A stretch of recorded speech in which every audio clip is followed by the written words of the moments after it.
The Songs of the Sage constitute a collection of non-biblical hymns found among the Dead Sea Scrolls that were used for warding off a variety of evil spirits. The text survives in two manuscripts labeled 4Q510 and 4Q511, which have been dated sometime near the end of the 1st century BCE.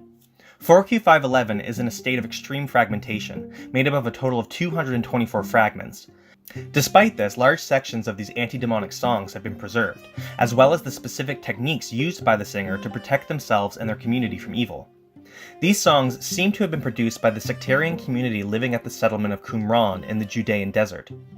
The title of this composition attributes the songs to the Maskil, a Hebrew term often translated as sage or instructor. The Maskil is a figure found in a number of other scrolls, and who was in some form of leadership within the Dead Sea Scrolls community. In the sectarian text The Community Rule, or 1QS for example, the Maskil is described as having the responsibility of teaching the community the nature of humankind. The instructor should instruct and teach all the sons of light about the nature of all the sons of man, concerning all the ranks of their spirits in accordance with their signs, concerning their deeds and their generations, and concerning the visitation of their punishments and the times of their reward. The hymns are said to be for the upright, thus the songs were either sung for the upright by the Maskil, or the songs were sung by the community for their own protection. Since another text known as the Damascus document says that community members could also suffer from spirit possession that needed to be remedied, it is possible that this song was sung over the possessed. One technique used by the Maskil to protect himself from evil spirits was the use of praise. The Maskil praises God throughout the scroll in an attempt to startle the evil spirits so that they will not afflict him. And I, a sage, declare the splendor of his radiance in order to frighten and terrify all the spirits of the ravaging angels and the bastard spirits, demons, Lilith, owls and jackals, and those who strike unexpectedly. Unlike conventional functions of praise which are used to honor God, this form of praise acted as a sort of word of power that is used to enact protection. The Maskil's praise serves to reverse the typical characteristics of evil spirits. That is, the Maskil attempts to frighten and terrify those who strike unexpectedly. The logic of declaring the splendor of his radiance is that by describing certain attributes of God, the evil spirits anticipate divine retribution for their activities, prompting them to cease interfering in human affairs or to act as a warning for the spirits to stay away. Such logic may also be at work in the Gospels, where Legion begs Jesus not to order them to depart into the abyss, and asks him whether he has come to torment us before the time. The fear of eschatological punishment being enacted before the designated time may therefore act as a threat to the evil spirits. As you can see, the scroll also contains a long catalog of spirits supplied by the Maskil. Knowing the various names and kinds of evil spirits was thought to give the speaker ritual power over the spirits. Additionally, certain evil spirits were thought to respond differently to different ritual actions.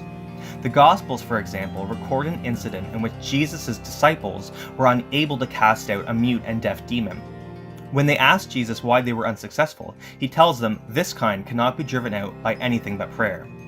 Jesus' use of the word kind here suggests that different demons require different approaches. Presumably, a deaf and mute spirit would not react to vocalized commands in the same way as other spirits.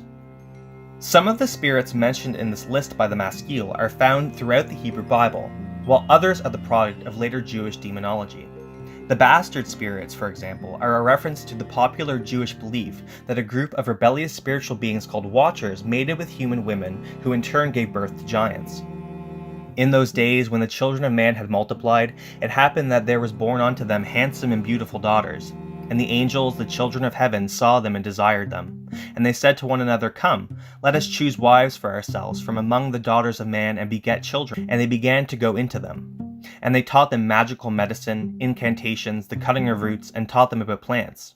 And the women became pregnant, and gave birth to great giants whose height was 300 cubits.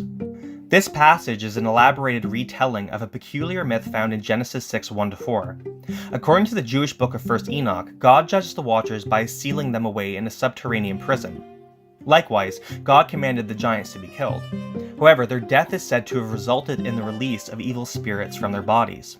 The songs use typical dualistic language of light and darkness to frame the battle between God and evil spirits. There is no destroyer in their regions, and evil spirits do not walk in them. For the glory of the God of knowledge shines out through his words, and none of the sons of wickedness is able to resist. God's glory is said to shine out, making it impossible for evil spirits to draw close.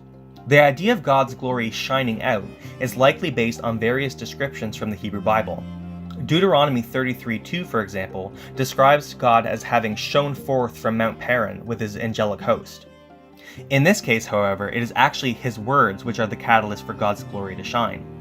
Another technique for warding off evil spirits is the use of a realized eschatology. One of the songs states that he has removed the chief of dominions.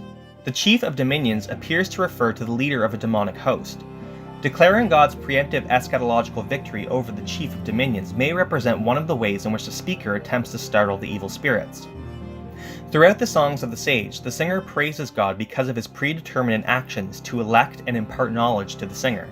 Additionally, the speaker discusses the fact that evil spirits have been placed in a predetermined historical setting.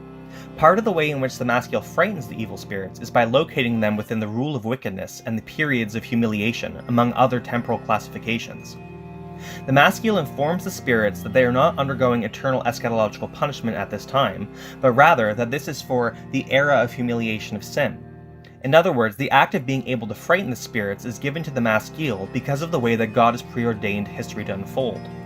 The impartation of supernatural knowledge is also a key component to warding off evil spirits. According to these songs, God protects the maskil from wickedness by causing the knowledge of intelligence to shine in his heart.